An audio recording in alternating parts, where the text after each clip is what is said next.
Hello दोस्तों, नमस्कार आप सभी लोगों को।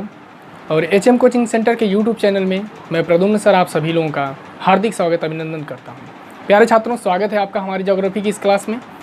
और आज हम लोग चर्चा करने वाले हैं सूर्य के बारे में, क्योंकि सौरमंडल की एक वीडियो ऑलरेडी बन चुकी है जिसमें मैंने परिचय करा दिए हैं ग्रहों से, सौरमंडल से, सारी बातें हमने समझा दी हैं। उसमें कौन से ग्रह की क्या स्थिति है और हमारे सौरमंडल के जो मुखिया हैं सूर्य, उनके बारे में भी हमने समझा दिए हैं।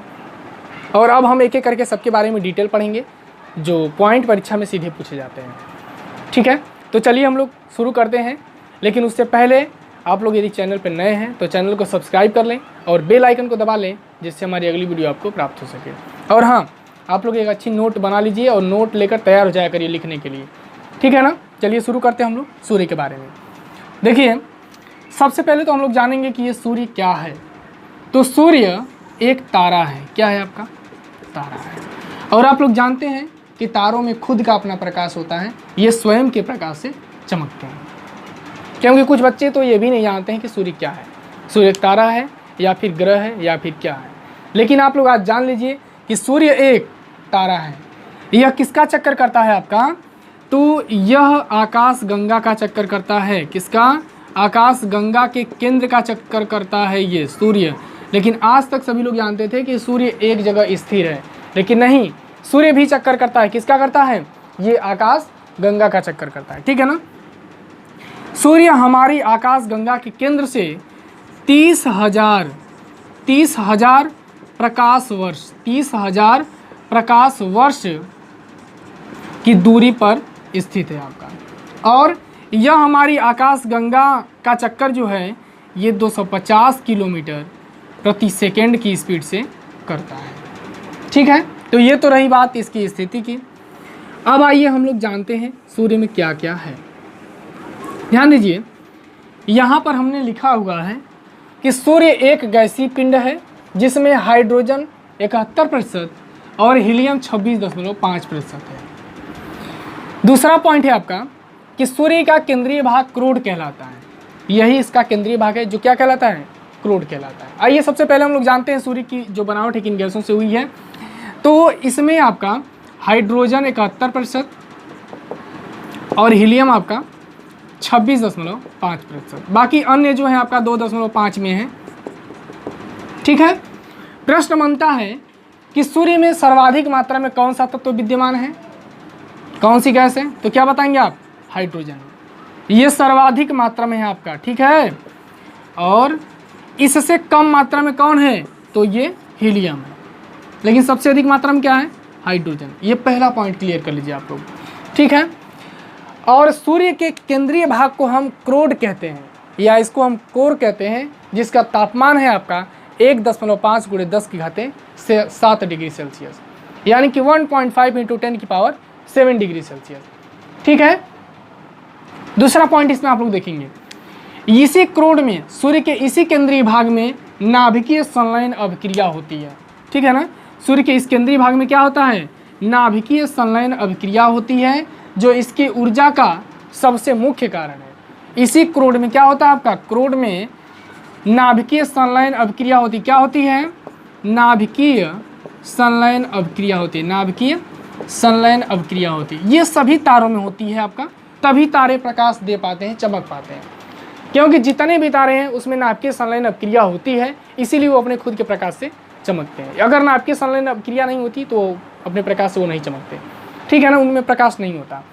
तो प्रश्न पूछता है कि सूर्य में ऊर्जा का कारण क्या है? तो सूर्य में ऊर्जा का कारण है नाभिकीय संलयन अभिक्रिया है आपका। ठीक है ना, ये पॉइंट याद रखिएगा आप लोग। सूर्य के केंद्रीय भाग का तापमान क्या है आपका? 1.5 × 10⁻7 डिग्री सेल्सियस। चलिए अगले पॉइंट को देखते हैं। ये तो रहा केंद्र का भाग। अगला पॉइंट है आपका सूर्य के बाहरी सतह का तापमान। सूर्य के बाहरी सतह का तापमान। सूर्य के बाहरी सतह का तापमान कितना है आपका? ये है 6000 डिग्री सेल्सियस। सूर्य के बाहरी सतह का तापमान क्या है आपका? 6000 डिग्री सेल्सियस है। ठीक है। देखिए, सूर्य में कुछ काले धब्बे नजर आते हैं जिसे हम लोग क्या कहते हैं? सौर कलंक कहते हैं।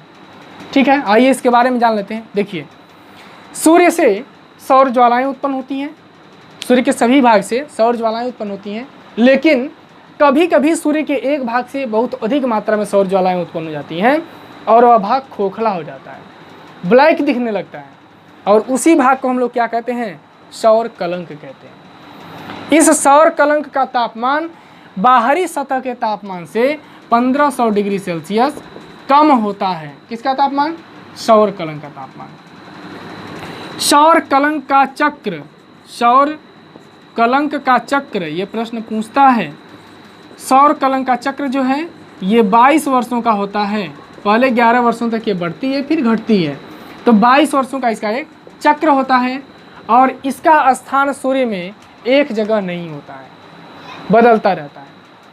जिस समय सूर्य में सौर कलंक नजर आती है उस समय पृथ्वी पर चुंबकीय झंझावात होता है, पृथ्वी पर चुंबकीय झंझावात उत्पन्न होता है, झंझावात उत्पन्न होता है, जिससे बेतार कनेक्शन बाधित हो जाते हैं। जैसे मोबाइल फ़ोन,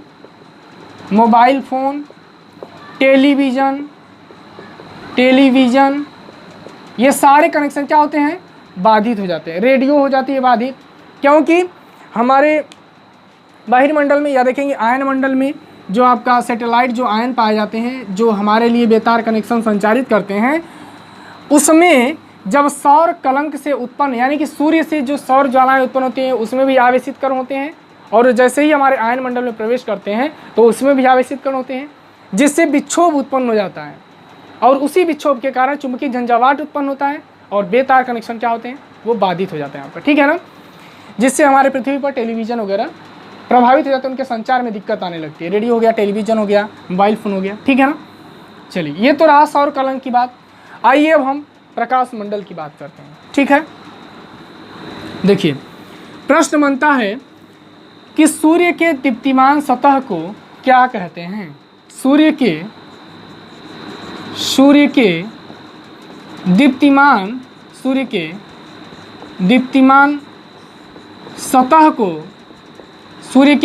सतह को प्रकाश मंडल कहते हैं। क्या कहते हैं? प्रकाश मंडल कहते हैं। सूर्य के दीप्तिमान सतह को क्या कहते हैं? प्रकाश मंडल कहते हैं। और यही प्रकाश मंडल सूर्य में वायुमंडल का कारण है, और वही वायुमंडल सूर्य में आकर्षण बल का कारण है आपका, ठीक है ना। प्रकाश मंडल को हम फोटोस्फीयर कहते हैं इंग्लिश में, इसको आप लोग जरूर याद रखेंगे, क्योंकि कभी कभी प्रकाश मंडल नहीं देता है और फोटोस्फीयर दे देता है। अगला पॉइंट है आपका, प्रकाश मंडल के किनारे के भाग प्रकाशमान नहीं होते हैं, जिसे हम क्या कहते हैं? वर्णमंडल कहते हैं। और इसका रंग कैसा होता है आपका? तो इसका रंग लाल होता है, और इसे हम इंग्लिश में क्रोमोस्फीयर कहते हैं। इसको आप लोग याद रखेंगे कि वर्णमंडल को हम क्रोमोस्फीयर कहते हैं, क्योंकि कभी कभी वर्णमंडल नहीं देता है, क्रोमोस्फीयर दे देता है आपका। और ये जो सौर कलंक है ये प्रकाश मंडल में ही दिखाई पड़ती है, ठीक है। तो ये तो रहा प्रकाश मंडल की बात। चलिए, अगले पॉइंट को हम लोग देखते हैं। पूर्ण सूर्य ग्रहण के समय सूर्य के दिखाई देने वाले भाग को हम क्या कहते हैं? पूर्ण सूर्य ग्रहण के समय सूर्य के जिस भाग से प्रकाश उत्पन्न होता है उसे क्या कहते हैं? यह प्रश्न पूछता है, उसे क्या कहते हैं? यह प्रश्न पूछता है, तो उसे हम लोग कहते हैं सूर्य किरीट। क्या कहते हैं? सूर्य किरीट कहते हैं, या कोरोना कहते हैं, या सूर्य का मुकुट कहते हैं, सूर्य का मुकुट कहते हैं। और इसी भाग से एक्सरे उत्पन्न होती है। क्या उत्पन्न होती है? एक्सरे उत्पन्न होती है, जो हमारे सेहत के लिए हानिकारक होती है। इसीलिए सूर्य ग्रहण के समय हमको सूर्य की तरफ नहीं देखना चाहिए, ठीक है। और सूर्य जब पूर्ण सूर्य ग्रहण होता है तो इसके चारों तरफ एक रिंग नजर आती है। प्रकाश जब उत्पन्न होता है, प्रकाशीय वलय जब उत्पन्न होता है तो उससे एक रिंग नजर आती है, गोल आकृति नजर आती है। प्रश्न पूछता है उसे क्या कहते हैं, एक बार IAS में भी पूछा गया था उसको, तो उसे हम लोग कहते हैं हीरक वलय। क्या कहते हैं, हीरक वलय। ध्यान रखिएगा, पूर्ण सूर्य ग्रहण के समय सूर्य के चारों तरफ जो प्रकाश उत्पन्न होता है तो उसे जो गोल आकृति बनती है उसे हम क्या कहते हैं, उसे हम हीरक वलय कहते हैं या डायमंड रिंग कहते हैं। क्या कहते हैं, डायमंड रिंग कहते हैं आपका, ठीक है ना। तो इसी कारण देखिए, सूर्य ग्रहण के समय सूर्य से प्रकाश उत्पन्न होता है, इसी कारण हम सूर्य ग्रहण के समय सूर्य की तरफ नहीं देखते हैं और हमारे लिए हानिकारक होता है, ठीक है ना। चलिए आप लोग इसे नोट करते चलिए, क्योंकि एक एक पॉइंट बहुत इंपॉर्टेंट है आपका, आप लोग नोट करते चलेंगे तो फ़ायदा रहेगा, ठीक है। चलिए अगले पॉइंट की हम लोग चर्चा करते हैं। देखिए, सूर्य के प्रकाश को, सूर्य के प्रकाश को पृथ्वी तक पहुंचने में, पृथ्वी तक पहुंचने में कितना समय लगता है, कितना समय लगता है, ये पॉइंट बनता है आपका। तो 8 मिनट, उत्तर है आपका 8 मिनट 16.6 सेकेंड। दूसरा है आपका 8 मिनट 20 सेकेंड। ये दो ऑप्शन बनते हैं और ये दोनों आपस में सही है, क्योंकि सूर्य की जो कक्षा है, जिस कक्षा पे पृथ्वी सूर्य का चक्कर करती है वो कक्षा कैसी है, दीर्घवृत्ताकार है आपका। यानी कि कभी पृथ्वी सूर्य के नज़दीक होती है तो कभी दूर होती है। जिस समय पृथ्वी सूर्य के नज़दीक होती है उस समय सूर्य के प्रकाश को आने में 8 मिनट 16.6 सेकेंड लगता है, जब दूर होती है तो 8 मिनट 20 सेकेंड लगता है, ठीक है। तो प्यारे छात्रों, ये रहे सूर्य के मटेरियल, सूर्य के सभी इंपॉर्टेंट बातें जो परीक्षा में पूछी जाती है, ठीक है ना। और इसके बाद हम लोग अगली वीडियो में चर्चा करेंगे ग्रहों के बारे में, जो 8 ग्रह बचे हुए हैं उनके बारे में, उनके उपग्रहों के बारे में और उनके नामकरण के बारे में, सारी बातें हम लोग चर्चा करेंगे उसमें, ठीक है। तो आप लोग थोड़ा एक्टिव हो जाइए रेलवे NTPC के लिए, और ये जितने भी पॉइंट मैं प्रोवाइड करा रहा हूँ अपनी क्लास में सबको आप लोग नोट कर डालिए और एक अच्छी ज्योग्राफी की नोट बनाइए, जिससे तैयारी में आप लोगों के लिए अच्छी साबित होगी वो, ठीक है।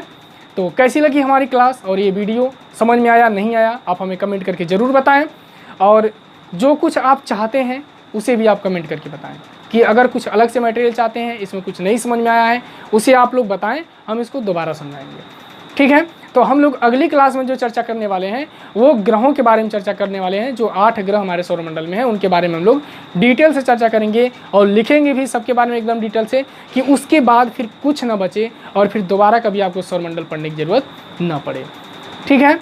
तो इसी के साथ मैं आप लोगों से विदा लेता हूँ, धन्यवाद।